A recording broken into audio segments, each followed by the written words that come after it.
بسم اللہ الرحمن الرحیم۔ السلام علیکم۔ روزہ دین اسلام کا اہم رکن ہے۔ یہ فرض بدنی عبادت ہے اور گناہوں اور برائیوں سے ایک مسلمان کے لیے ڈال ہے، لیکن چند ایسے اعمال بھی ہیں جو روزہ کو مکروہ کر کے اس کے ثواب کو نہ صرف ختم کر دیتے ہیں بلکہ انسان کو سخت گناہگار اور عذاب الہی کے مستحق کر دیتے ہیں۔ نمبر 1، نماز باجماعت ادا نہ کرنا۔ روزہ دار تمام ان قولی و فعلی عبادات کو بجا لائے جنہیں اس کے اوپر اللہ تعالیٰ نے واجب قرار دیا ہے۔ ان میں سب سے اہم فرض نمازیں ہیں جو کلمہ کے بعد اسلام کا سب سے زیادہ تنقیدی رکن ہے، لہذا ضروری ہے کہ روزہ دار ارکان واجبات اور شرطوں کے ساتھ اس کی ادائیگی کا اہتمام کرے، وقت کی پابندی کے ساتھ مسجد میں جماعت سے نماز پڑھے، جو کہ باجماعت نماز اس تقوی کا ایک حصہ ہے جس کے لیے روزہ فرض کیا گیا ہے۔ برخلاف اس کے نماز کو ضائع کرنا تقوی کے منافی اور عذاب الہی کا سبب ہے۔ ارشاد باری تعالیٰ ہے، پھر ان کے بعد ایسے نہ خلف پیدا ہوئے کہ انہوں نے نماز ضائع کر دی اور نفسانی خواہشوں کے پیچھے پڑ گئے تو ان کا نقصان ان کے آگے آئے گا۔ واجب ہونے کے باوجود بعض روزہ دار باجماعت نماز کی ادائیگی میں کوتاہی سے کام لیتے ہیں، حالانکہ قرآن مجید میں اللہ تبارک و تعالیٰ نے اس کا حکم دیا ہے۔ ارشاد باری تعالیٰ ہے، جب تم ان میں ہو اور ان کے لیے نماز پڑھے تو چاہیے کہ ان کی ایک جماعت تمہارے ساتھ اپنے ہتھیار لیے کھڑی ہو، پھر یہ سجدہ کر چکے ہیں تو یہ ہٹ کر تمہارے پیچھے آ جائیں۔ ذرا سوچئے کہ جب اللہ تعالیٰ نے جنگ کی حالت میں باجماعت نماز پڑھنے کا حکم دیا ہے تو امن و اطمینان کی حالت میں بدرجہ اولا اس کا حکم ہوگا۔ حضرت ابو ہریرہ رضی اللہ تعالیٰ عنہ سے روایت ہے کہ ایک نابینا صحابی نے عرض کیا، اے اللہ کے رسول صلی اللہ علیہ وآلہ وسلم، مسجد لانے کے لیے کوئی میرا مددگار نہیں ہے، اس لیے آپ مجھے گھر میں نماز پڑھنے کی رخصت دے دیجئے۔ آپ صلی اللہ علیہ وآلہ وسلم اولاً تو رخصت دے دی، لیکن جب وہ جانے لگے تو آپ نے انہیں واپس بلایا اور سوال کیا، کیا تم اذان کی آواز سنتے ہو؟ انہوں نے جواب دیا، ہاں، اذان کی آواز سنتا ہوں۔ تو آپ صلی اللہ علیہ وآلہ وسلم نے ارشاد فرمایا، تو اس کا جواب دو، یعنی مسجد میں حاضری دو۔ نمبر 2، جھوٹ سے پرہیز کرنا۔ روزے کے واجبی آداب میں یہ بھی داخل ہے کہ روزہ دار ایسے تمام اقوال و فعل سے پرہیز کرے جنہیں اللہ اور اس کے رسول صلی اللہ علیہ وآلہ وسلم نے حرام قرار دے دیا، چنانچہ جھوٹ سے پرہیز کریں۔ واقعہ کے خلاف خبر دینے کو جھوٹ کہتے ہیں، اور سب سے بڑا جھوٹ اللہ اور اس کے رسول پر جھوٹ بولنا ہے، جیسے کسی حرام کام کی حلت اور حلال کام کی حرمت کی نسبت اللہ اور اس کے رسول کی طرف کرنا۔ ارشاد باری تعالیٰ ہے، کسی چیز کو اپنی زبان سے جھوٹ نہ کہہ دیا کرو کہ یہ حلال ہے اور یہ حرام ہے۔ اللہ پر جھوٹ بہتان باندھے تو سمجھ لو کہ اللہ تعالیٰ پر بہتان بازی کرنے والے کامیابی سے محروم رہتے ہیں۔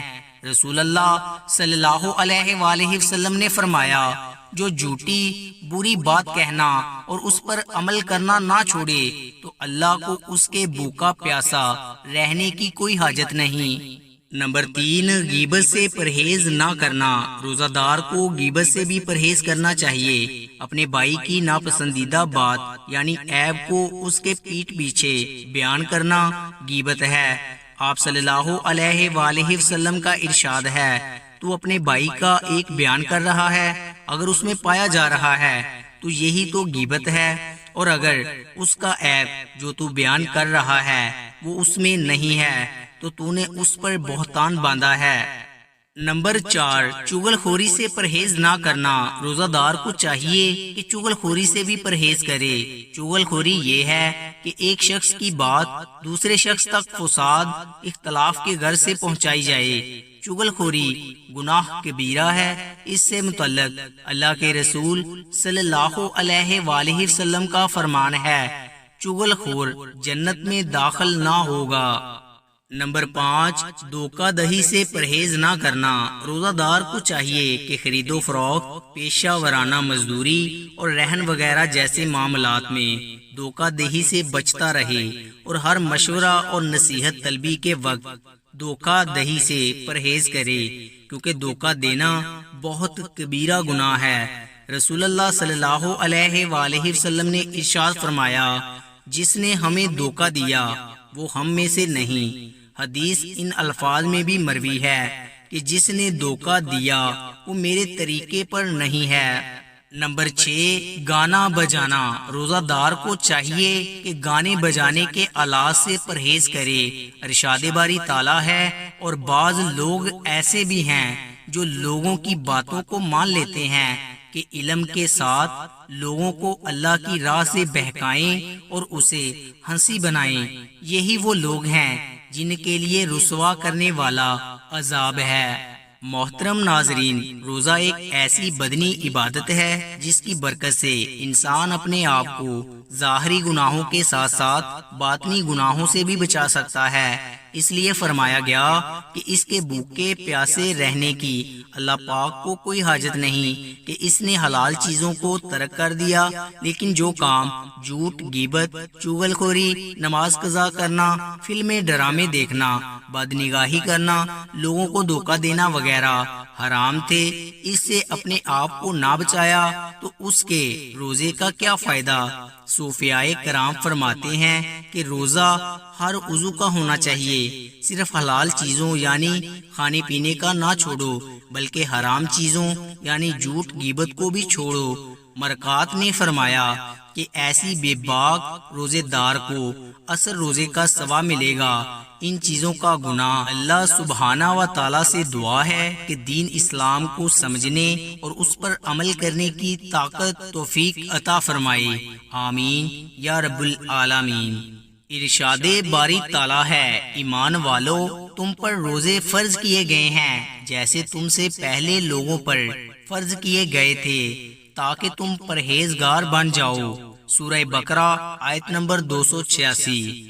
روزہ دین اسلام کا ایک ستون ہے، اور اس کے بغیر ایک مسلمان کا دین مکمل نہیں ہوتا۔